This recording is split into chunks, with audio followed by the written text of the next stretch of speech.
Soňky 2 ýylyň dowamında Lewap vilayatynda adından 14 sany haly fabrigi yapyldy. Bu ýagdaý haly dokuyan ýüzlerçe aýal gyzyň işini ýitirmegine sebäp boldy diýip Azatlyk radiosynyň Lewapdaky habarçylarynyň biri habar berýär. İşi durdulan haly fabrikleri vilayatyň dürli künjeginde şolsanda Kerki şäherinde we onuň owalarynda, Köýtendäk şäherinde we Saýat etrawynyň käbir daýhan birleşiklerinde ýerleşýärdi. Şeýlede Darganata haly dokma kärhanasy hem yapyldy diýip howpsuzlyk aladalar sebäpli gizli şertine söhbetdeş olan habarçı 26 dekabrda gurrun berdi. Onun sözüne görä haly fabrikleriniň her birinde adından 50 halyçy işleýärdi we häzirki wagt işini ýitiren ýüzlerçe aýal gyz iş tapyp bilmän kösenýär. Habarçy yapylan haly fabrikleriniň ençemesiniň hususy taraplara satylandygyny we olaryň binalarynyň ýumrulandygyny aýdyp sözüni şeýle dowam etdirdi. Bu fabrikleriň käbirlerine derek täze dukanlaryň guruljakdygy, käbiriniň orduna bolsa towuk fermalarynyň açyljakdygy aýdylýar diýip habarçy belli.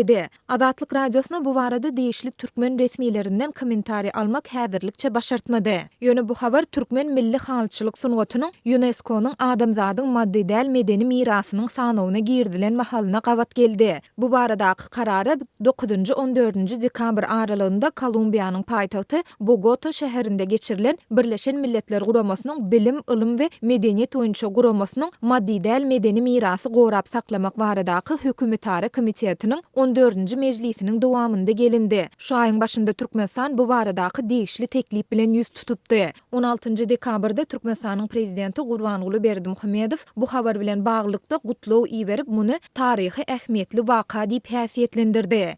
Halyçylyk pulynyň maddi nizamyny binýan berkitilýär. Täze sefer halyçylyk kärhanlar işe ýerilýär. Türkmen halylarynyň täze nusgalar hem döredilýär.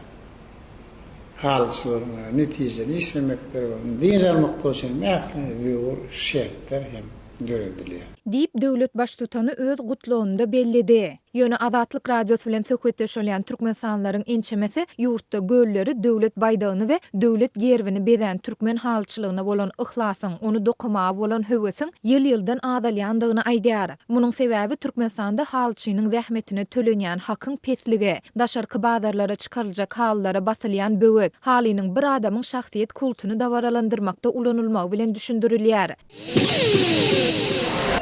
Lewapda ýinçe kesel bilen kesellän hassalar itiň ýagyndan we etinden dermanlyk hökmüne peýdalanýar. Lewap welaýatynyň ýinçe kesel hassahanasyna hasapda duranlar hemde ýinçe kesel bilen kesellän adamlar dermanlaryň bahalarynyň gymmatlygy ýa-da olaryň tapdyrmaýanlygy sebäpli bejerigide itiň ýagyny we etini ulanýar diýip Türkmenistanyň kronikasy 24 dekabrda habar berdi. Neşiriň maglumatyna görä dermanlyk it etini we ýagyny Türkmenabadyň demir ýolçular etrapçasyna hassahana goly ýerleşýän jaýlaryň ýaşaýjylary satýar.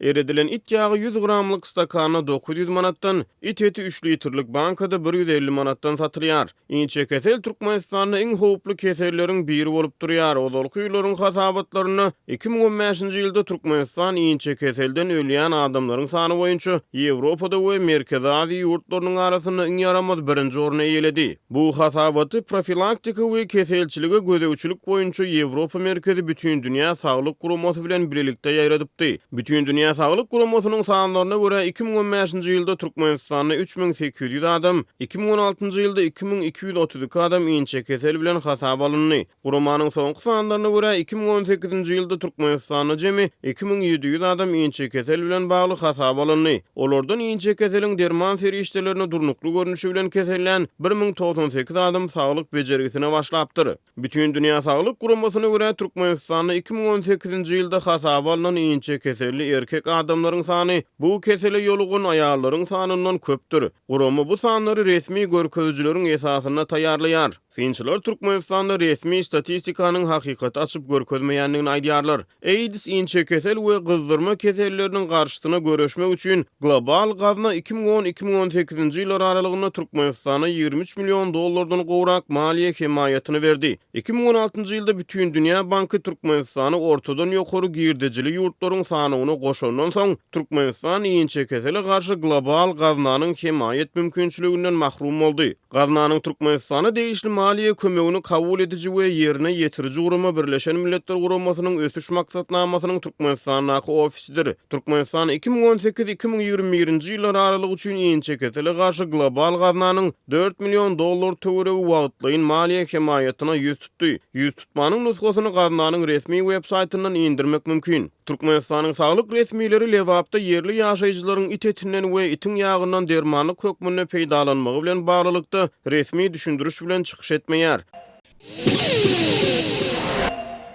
Lewap vilayatynyň käbir şäherlerinde we etraplarynda raýatlaryň giýje saat 21:00-dan soň hereket etmek mümkinçiligi çäklendirildi. Türkmenabad şäherinde we vilayatyň Sayat, Farab etraplarynda giýje saat 9-dan soň köçede ýören raýatlary şol sanda ýaşlary polisiýa bölümine alyp gidýärler. Olar raýatlary ýerdeni çenli şol ýerde saklaýarlar. Olary soraw çekýärler we giýje köçe çykmajakdyklary barada düşündürüş ýazdyryp öýlerine goýberýärler diýip, howpsuzlyk aladalar sebäpli gizlinlik şertinde söhbetdeş bolan Lewaply habarçy 26 dekabrda gurrun berdi. Habarçy bilen söhbetdeş bolan polisiýa işgärleri munyň sebäplerini ýetip gelýän täze bayramynyň öňýanynda howpsuzlyk çäreleriniň güýçlendirilmegi bilen düşündirýärler. Her ýyl uly bayramçylyklaryň öňýanynda howpsuzlyk güýçlendirilýärdi. Ýöne beýle adamlary saklap düşündürüş ýazdyrmaýardylar. Raýatlar öz köçelerinde türmedäki tutsaglar ýaly duýandyklaryny aýdyp, hereket adatlyklarynyň çäklendirilmeginden şikayet edýärler diýip habarçy aýtdy. Mundan başga ol etrawyň degişli edaralarynda hasaba duran spirtli içkileri we neşe terişdelerini ulanýan adamlaryň ençemesiniň şuňlar tejendäki ýörite beceriş merkezine mejburi iwerilýändigini hem sözüniň üstüne goşdy.